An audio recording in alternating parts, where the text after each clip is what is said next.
സുഹൃത്തുക്കളെ, പുതിയൊരു വീഡിയോയിലേക്ക് സ്വാഗതം കേട്ടോ. ഇന്നത്തെ വീഡിയോയിലെ എന്താ പറയാ, കുറെ സങ്കടത്തോടു കൂടിയാണ് ഞാൻ ഈ വീഡിയോ പെട്ടെന്ന് ചെയ്യാൻ തന്നെ വന്നത്.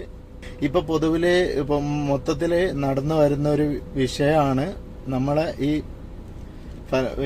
ഇസ്രായേൽ പലസ്തീൻ പ്രശ്നം. അപ്പൊ ഈ കുട്ടികളെ മുഖം കണ്ടാൽ നമുക്കറിയാം ഇവര് എത്രത്തോളം അസ്വസ്ഥരാണ്. ഈ ഒരു ഫ്ലൈറ്റോ അതും അല്ലെങ്കിൽ എന്തെങ്കിലും അവർക്കുള്ള ഭക്ഷണം വരുന്ന ഫ്ലൈറ്റ് ആയാൽ പോലും, ഹെലികോപ്റ്ററോ അങ്ങനെ എന്തായാൽ പോലും അവരൊരുപാട് പേടിക്കുന്നുണ്ട്. കണ്ടോ, അവരെ മുഖം കണ്ടാൽ തന്നെ നിങ്ങൾക്ക് അറിയാൻ പറ്റും.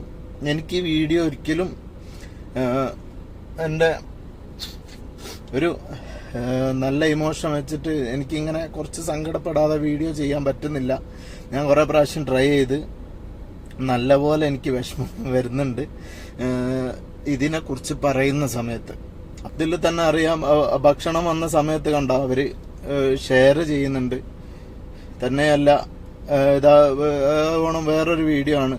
ഇതാ ഈ വീഡിയോയില് ആ കുഞ്ഞിനോട് ഭക്ഷണത്തിന് ചോദിച്ച് ആ വീഡിയോ എടുക്കുന്ന ആള് ഭക്ഷണം അത് ഫുഡ് തരുമെന്ന്. ഇത്രയും വിഷം നിൽക്കുന്ന കുട്ടിക്ക് ഭക്ഷണം കൊടുക്കാൻ തോന്നിയത് കണ്ടോ, അതിന്റെ ഒരു നല്ല മനസ്സ്. ചെറിയ കുട്ടികൾക്ക് വരെ അവിടെ എത്രത്തോളം അവര് കഷ്ടപ്പെടുന്നുണ്ട് എന്നുള്ളത് നമുക്ക് ഈ വീഡിയോയിലൊക്കെ മനസ്സിലാകാം. ദയവ് ചെയ്തിട്ട് ഇതിന് നെഗറ്റീവ് പറയാതിരിക്കുക, ഇങ്ങനത്തെ വീഡിയോസിനൊന്നും. ഇത്രേ പറയാനുള്ളൂ. എനിക്ക് ഇതിൽ കൂടുതലൊന്നും ഇതിനെ പറ്റിയിട്ട് പറയാൻ വരുന്നില്ല. എന്തായാലും ഒരു നല്ല ദിനത്തിന് വേണ്ടിയിട്ട് എല്ലാവരും കാത്തിരിക്കുകയാണ്. അതുപോലെ ഞാനും കാത്തിരിക്കുകയാണ്. അവർക്ക് ഒരു പ്രശ്നമില്ലാതെ നല്ലൊരു ദിവസം ഉണ്ടാവട്ടെ എന്ന് ആശംസിക്കുകയാണ്. ഇത്ര പറയാനുള്ളൂ ഗൈസ്.